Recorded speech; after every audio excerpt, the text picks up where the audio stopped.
Hello friends, welcome back to my YouTube channel. और आज इस वीडियो में मैं आपको सी लैंग्वेज करवाऊंगी। सी लैंग्वेज के हम आज कुछ टॉपिक्स देखेंगे, जैसे हम देखेंगे कांस्टेंट, एक हम देखेंगे लिटरल्स, एक उसके बाद देखेंगे हम टोकन्स, देन हम देखेंगे स्टैटिक वेरिएबल्स। ठीक है, तो आज हम इन 4 टर्म्स पे बात करेंगे हमारी सी लैंग्वेज में। तो चलिए बिना टाइम वेस्ट करे करते हैं हम वीडियो को स्टार्ट। देखिए, सबसे पहले हम पढ़ते हैं हम constants. Constant in C language. ठीक है, कॉन्स्टेंट इज अ वैल्यू और वेरिएबल। कॉन्स्टेंट हमारी वैल्यू भी हो सकती है और वेरिएबल भी हो सकते हैं। It can't be change in program, जो हम कभी भी पूरे प्रोग्राम में चेंज नहीं कर सकते। एक बार आपने कोई भी कॉन्स्टेंट डिक्लेयर कर दिया, उसके बाद आप उसको पूरे प्रोग्राम में चेंज नहीं कर सकते।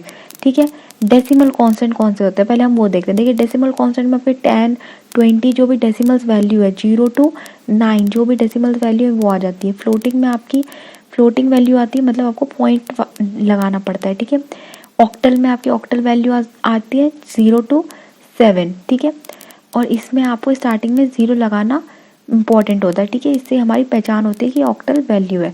हेक्साडेसिमल आपकी 0x होती है, उसमें A to F भी आ जाते हैं। ठीक है, तो ये क्या होती है हमारी हेक्साडेसिमल वैल्यू, और इसको रिप्रेजेंट करने के लिए हमें 0x लगाना पड़ता है। करेक्टर के लिए आप सिंगल कोट्स में कोई भी करेक्टर ले लीजिए, एंड आपको सिंगल कांस्टेंट लिखने के, सिंगल नहीं होगा, ये स्ट्रिंग कांस्टेंट होगा। ठीक है, इसे चेंज करके आप स्ट्रिंग कांस्टेंट लिख लेना। स्ट्रिंग कांस्टेंट के लिए आपको क्या करना पड़ता है, आपको डबल कोट्स लगाने पड़ते हैं। कोई भी एक स्ट्रिंग लिख के फिर डबल कोट्स ऑफ करने पड़ते हैं। ठीक है, अब देखिए, अब हम 2 वेज देखते हैं डिफाइन करने के कांस्टेंट। हमारे मेनली 2 वेज होते हैं कांस्टेंट को डिफाइन करने के। सबसे पहले होता है आप कांस्टेंट कीवर्ड का यूज़ कर लें सीधा सीधा, और दूसरा होता है हम हैशटैग डिफाइन प्री प्रोसेसर का यूज़ कर लें। देखिए, कांस्टेंट कीवर्ड का अगर आप यूज़ करेंगे तो कांस्टेंट कीवर्ड लिखा, फिर आपने जो भी आपका कांस्टेंट है, या तो आपका फ्लोट कांस्टेंट होगा या आपका इंटीजर कांस्टेंट होगा, जो भी आपका XYZ जो भी कांस्टेंट है वो आप कांस्टेंट लिखेंगे। उसके बाद एक वेरिएबल लगाएंगे और वेरिएबल में कोई भी आपका वैल्यू डाल देंगे। ठीक है, कोई भी नहीं, मतलब जैसा आपने कांस्टेंट डिफाइन किया है वैसा वैल्यू आप उसमें डाल देंगे। ठीक है, तो ये क्या हो गया हमारा p की वैल्यू क्या हो गई, value of p can't be change. अब p की वैल्यू पूरे प्रोग्राम में सेम ही रहेगी, कभी चेंज नहीं होगी। आप जहाँ पे p लिख देंगे तो ऑटोमेटिकली वैल्यू ले लेगा कितनी, 3.14। और हैश डिफाइन अगर आप प्री प्रोसेसर यूज़ करेंगे तो हैश डिफाइन में आपको p 3.14 डाल दिया, तो ये भी क्या हो गया, एक डिफाइन हो गया आपका कि अभी पूरे प्रोग्राम में चेंज नहीं होगा। ठीक है, अब देखिए नेक्स्ट देखते हैं हम। देखिए, एक छोटा सा कीवर्ड आता है हैश अनडेफ। ठीक है, अनडेफ में क्या होता है, use to define the constant to a limited scope.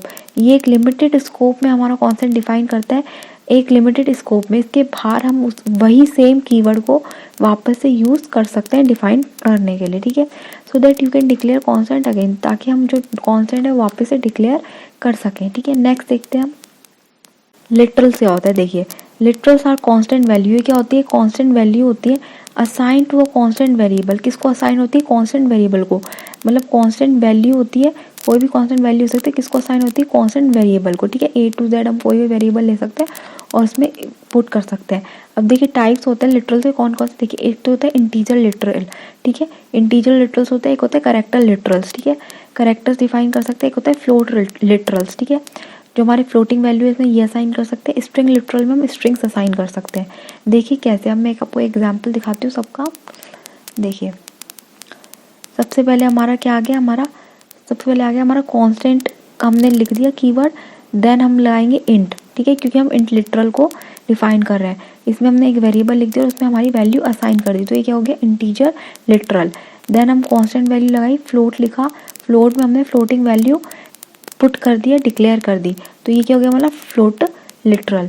Then हमने कांस्टेंट लगाया कैर, कैर में मतलब सिंगल कोट्स में हमने कोई भी कैरेक्टर लिखा, देन क्या हो गया, ये character literal. Constant string, string में हमने पूरी एक स्ट्रिंग लिखी डबल कोट्स में। ठीक है, और ये क्या हो गया हमारा स्ट्रिंग लिटरल। तो ठीक है, ये टोटल हो गए हमारे, क्या हो गए हमारे सारे लिटरल्स चारों। देन हम नेक्स्ट देखते हैं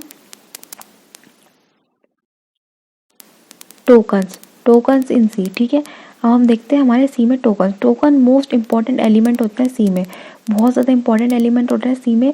token in C is the building block और a basic component for creating a program in C language. ये क्या होता है, एक तो बिल्डिंग ब्लॉक, बिल्कुल बेसिक बिल्डिंग ब्लॉक होता है और क्रिएट करते हैं एक प्रोग्राम। ठीक है, सी में, सी में प्रोग्राम को क्रिएट करने के लिए हमारे टोकन्स बहुत ज़्यादा काम में आते हैं, क्योंकि ये क्या होता है, सी का बेसिक बिल्डिंग ब्लॉक होता है। इसके बिना हम हमारे सी प्रोग्राम को नहीं लिख सकते। ठीक है, अब देखिए कुछ क्लासिफिकेशन देखते हैं हम सी टोकन्स की। देखिए तो इसमें क्या आते हैं, कीवर्ड्स आते हैं, जो हमारे 32 कीवर्ड्स होते हैं, जो मैंने आपको लास्ट वीडियो में दिखाए थे वो इसमें आते हैं। आइडेंटिफायर्स मैंने आपको लास्ट वीडियो में बता दिए थे, आप उधर लास्ट वीडियो को चेकआउट कर लेना, मैं लिंक आपको नीचे डिस्क्रिप्शन में दे दूंगी। ठीक है, स्ट्रिंग्स इन सी, ठीक है, ऑपरेटर्स मैंने आपको लास्ट वीडियो में बताया था, कॉन्स्टेंट अपने ने इस वीडियो में देख लिया इन सी, और स्पेशल कैरेक्टर होते हैं कुछ सी में। ठीक है, तो ये सब क्या मिलके क्या बनाते हैं, हमारे टोकन्स बनाते हैं, फिर ये सब क्या होते हैं, हमारे टोकन्स होते हैं। अब देखिए, अब हम देखते हैं बुलियन, देखते हैं सी में बुलियन क्या होता है। आप देखते होंगे बुलियन, ठीक है, बुलियन क्या होता है, या तो ट्रू या फिर फॉल्स। अगर ट्रू है तो 1 और फॉल्स है तो 0। ये क्या होता है, हमारा बुलियन होता है सी में। नेक्स्ट देखते हैं हम, अब हम देखते हैं सिंटैक्स। सिंटैक्स में हमने क्या है, हमारा वेरिएबल का नेम लिखेंगे, वेरिएबल लिखेंगे, उसके बाद स्लैश लगाएंगे, देन उसका नेम लिखेंगे। देखिए जैसे बूल, बूल हमारा वेरिएबल हो गया, उसका नेम लगाया हमने एक्स, मतलब हमने एक वेरिएबल का एक्स नाम रख दिया, और उसमें क्या डाल दिया, फॉल्स। फॉल्स मतलब हमने क्या डाल दिया, ऑटोमेटिकली 0। ठीक है, अब बुलियन का हमें एरे बनाना है, तो बूल, फिर क्या लिखेंगे हम, B2, मतलब 2 वैल्यूज होती है बुलियन में, या तो ट्रू होगा या फॉल्स होगा। तो हमने ऐसे करके हम एरे भी इसको डिफाइन कर सकते हैं, बूल में एरे, बुलियन में हम एरे भी डिफाइन कर सकते हैं, और ये सिंटैक्स है। ठीक है, अब हम दूसरी टर्मिनोलॉजी देखते हैं, टाइप डेफ क्या होता है। देखिए टाइप डेफ क्या होता है, अनदर वे होता है बुलियन वैल्यू को यूज़ करने का। कैसे, आप टाइप डेफ लिख दो, इनम लगा दो, फॉल्स और ट्रू लिख करके बी कर दो, मतलब बी में अब आपका या तो फॉल्स होएगा या ट्रू होएगा, दोनों में से एक होगा। ठीक है, तो ये क्या आ गया, आप टाइप डेफ के थ्रू भी आप बुलियन वैल्यू को स्टोर करवा सकते हैं, बुलियन यूज ले सकते हैं।